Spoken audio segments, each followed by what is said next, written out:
Sekarang ini banyak sekali ulama dalam definisi kita di Indonesia ini. Yang demo-demo ulama. Apa ceritanya orang teriak-teriak di jalan jadi ulama? Kalau mau menasihati pemerintah, kalau dia ulama punya ilmu, Rasulullah SAW bersabda, "Man kana indahu nasihatun lidhi sultan, fala yubdiha alaniya, wal ya'khudh biyadihi, wal yansahhu sirra, fa in qabila minhu fadak, wa illa faqad addama alaihi." Siapa yang punya nasihat kepada pemerintah, jangan dia sampaikan terang-terangan. Dia pegang tangan pemerintah itu. Dia nasihati rahasia. Kalau diterima oleh si pemerintah, itu yang diinginkan. Tidak diterima, dia sudah tunaikan tanggung jawabnya. Wahai orang-orang yang beriman, taati Allah, taati Rasul, dan ulil amri di antara kalian. Akan tetapi apabila ia menjadi pemimpin, dan tentunya dengan cara yang tidak sesuai syariat, tetap Rasulullah mengatakan, wa in ta'ammara alaikum abdun habasyai, walaupun kalian dipimpin oleh hamba sahaya Ethiopia. Jangankan Pak Jokowi, jangankan Pak SBY dan lain sebelum yang pernah jadi presiden di Indonesia, Fir'aun saja yang demi Allah mereka nggak sejahat Fir'aun.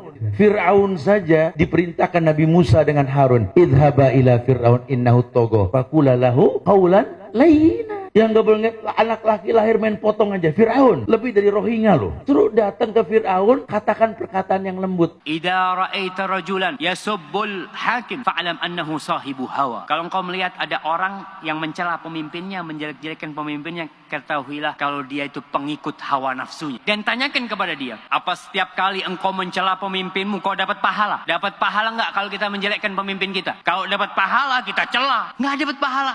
Pertanyaan kedua, kalau kau doakan pemimpinmu, kau dapat pahala enggak? Dapat, Masya Allah. Oke, pertanyaan yang selanjutnya, kalau kau celah pemimpinmu, pemimpinmu berubah enggak? Enggak berubah. Kalau kau doakan pemimpinmu, bisa enggak Allah merubah pemimpinmu? Bisa. Terus kenapa kau tidak doakan pemimpinmu? Man akrama sultanallahi fil ard akramahullah. Wa man ahana sultanallahi fil ard ahanahullah. Siapa yang memuliakan pemerintah Allah di atas muka bumi, Allah akan memuliakannya. Dan siapa yang menghinakan pemerintah Allah di atas muka bumi, Allah akan menghinakannya. Imam Ahmad itu, lihat Imam Ahmad, seorang ulama, disiksa di 3 generasi pemerintahan. Tapi bersamaan dengan itu beliau berkata apa? Lau anna li da'watan mustajabah ma ja'altuha illa lis-sultan. Andai kata saya memiliki doa yang pasti dikabulkan, saya tidak akan peruntukkan doa itu kecuali untuk pemerintah. Udah dibilang bernegara seperti orang sholat. Kalau imam salah ingetin baik-baik. Subhanallah. Masih salah juga, bantu dengan bacaan, mungkin dia lupa. Jangan main tarik kerah imam. Mundur loh. Nggak beres sholat kita urusannya kalau begitu. Turunin imam, ganti imam, turunin presiden. Nggak bakal pernah beres, mau sampai kapan. Kemudian saya telah terangkan rahasia, ruh dan makna. Kenapa diperintahkan kepada pemerintah walaupun dia berbuat baik? Sebab kudeta terhadapnya itu menyebabkan apa? Kerusakan yang lebih besar. Dan sepakat para ulama tidak boleh merubah kemungkaran yang akan melahirkan kemungkaran yang apa? Yang lebih besar. Tahu nggak, Hajjaj bin Yusuf itu membunuh 120.000 kaum muslimin pelan-pelan, Pak. Cungkil dulu matanya, diputuskan dulu lidahnya, dipotong telinganya, potong kakinya. Itu yang sudah dibunuh oleh dia seperti itu 120.000 orang.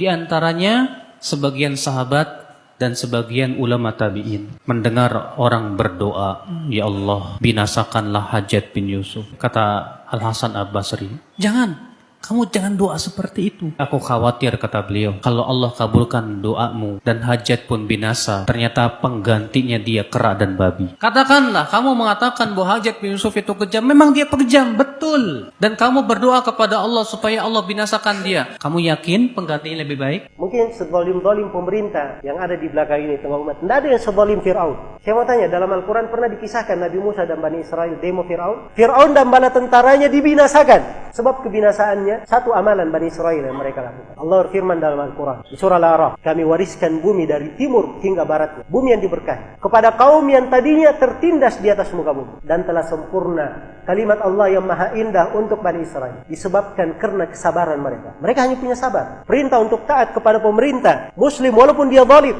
ini diucapkan oleh seluruh imam as-salaf, tidak ada silang pendapat. Afdalul jihad kalimatu adlin inda sultanin jair. Ini kata Nabi, sebesar-besar jihad adalah ucapan yang adil, ucapan yang hak, ucapan yang benar. Di mana? Di hadapan seorang pemimpin yang dolim. Di hadapan, bukan di televisi, bukan di radio, bukan di koran, bukan di Bundaran HI, bukan di Sudirman Tamrin, bukan. Misalnya saya berhadapan dengan Pak Presiden nggak benar nih begini. Mau Mosok aliran sesat didiamkan. Ini mencaci maki Nabi Muhammad. Mosok Anda diamkan begini. Saya berdua dengan presiden, bukan di televisi, bukan di radio, di mimbar nggak boleh, di jalanan apalagi. Itu cara Yahudi. Tentu teman-teman sekalian ya, menasihati pemimpin, orang yang bisa sampai suaranya ke pemimpin itu. Kalau antum mau nasihatin seseorang, cari misalnya seorang pemimpin perusahaan. Contoh saja dulu, kita cari siapa pegawai perusahaannya yang bisa menyampaikan kata-kata itu. Atau siapa kira-kira orang yang bisa sampai suaranya. Kecuali kalau kita memang langsung didengar, alhamdulillah. Pemimpin ini mendengarkan aspirasinya atau penyampaian dan keluhannya masyarakat, baguslah gitu kan. Gak ada masalah. Tapi kalau tidak, maka cukup dengan doa. Kita doakan saja. Itu senjata bagi orang beriman. Allah bisa masukkan ke dalam hati dia berubah, bisa. Bukan mustahil. Allahumma ya Allah, bukakan pintu hidayah. Jagalah Bapak Jokowi dan seluruh jajarannya. Jaga mereka dari segala mara bahaya. Berikan petunjukmu, berikan hidayahmu ya Allah. Semoga mereka bisa membawa negeri ini kepada negeri yang baldatun thayyibatun rabbun ghafur. Katakan doa itu, dapat pahala dan Allah bisa. Doakan presiden kita, doakan wakil presiden kita, doakan gubernur kita, doakan. Semoga Allah berikan hidayah. Suatu negara, rakyatnya 200 juta, kemudian presidennya adil, membahagiakan 200 juta orang, betapa banyak pahala yang dia dapatkan. Beliau berkata, jika seorang pemimpin bersungguh-sungguh berisyihad untuk memperbaiki agama rakyat dan untuk memperbaiki dunia rakyat, dia perhatikan dua-duanya. Jika dia sudah bersungguh-sungguh untuk perbaiki, sebisa mungkin, berhasil atau tidak berhasil urusan Allah. Tapi dia berusaha sebisa mungkin, kata Ibnu Taimiyah rahimahullah, fa innahu afdalu ahli zamani. Dia adalah orang yang paling afdal di zamannya. Di negara-negara Islam, kezaliman ul amri disebabkan karena kezaliman rakyatnya. Allah berfirman dalam surah Al-An'am, demikian kami jadikan penguasa-penguasa orang yang zalim disebabkan kezaliman sebagian dari mereka dengan apa yang mereka usahakan. Tidak mungkin pada masa kita sekarang ini pemimpinnya seperti Umar bin Abdul Aziz atau seperti Muawiyah bin Abi Sufyan, tidak mungkin. Atau seperti Umar bin Khattab, tidak mungkin. Kalau rakyatnya zalim, maka pemimpinnya pun zalim. Kalau rakyatnya berbuat maksiat, pemimpinnya pun demikian. Kalau rakyatnya melalaikan salat, pemimpinnya pun demikian juga. Menghilangkan kezaliman penguasa yang ada di negara-negara Islam, yang pertama kewajiban kaum muslimin apa? Yang pertama, taubat kepada Allah. Kalau penguasa itu berbuat dosa, kita pun banyak berbuat dosa dan maksiat kepada Allah. Kita wajib taubat. Yang kedua, membersihkan diri kita dari noda-noda syirik. Yang ketiga, kata Syekh Albani, kewajiban kita mendidik istri dan keluarga kita. Kita akan ditanya oleh Allah tentang istri dan anak kita. Kita umat Islam tidak akan ditanya oleh Allah siapa pemimpin kita, tapi kita akan ditanya bagaimana kamu mengurus istri dan anak kamu. Sebab Nabi bersabda, setiap kamu adalah pemimpin dan setiap kamu akan ditanya tentang pimpinannya.